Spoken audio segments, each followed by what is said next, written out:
La Juventus continua a sognare in grande, vuole Victor Osimhen per rinforzare l'attacco. Dopo i primi contatti esplorativi, dopo i primi contatti avviati già a dicembre, i bianconeri tengono d'occhio il nigeriano. Victor Osimhen, ormai fuori da ogni progetto del Napoli, anche con il nuovo allenatore, cioè con Antonio Conte.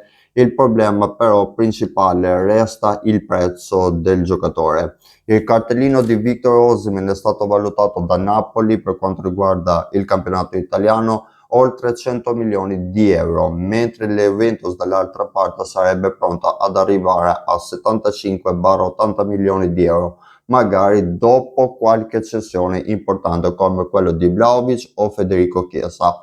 Giuntoli però dall'altra parte ha frenato le voci definendoli così pressioni mediatiche. E voi tifosi, credete che Victor Osimhen possa davvero possa finire a Torino? Commentate la vostra opinione, mettete un bel like e seguitemi per tutte le novità sul calciomercato.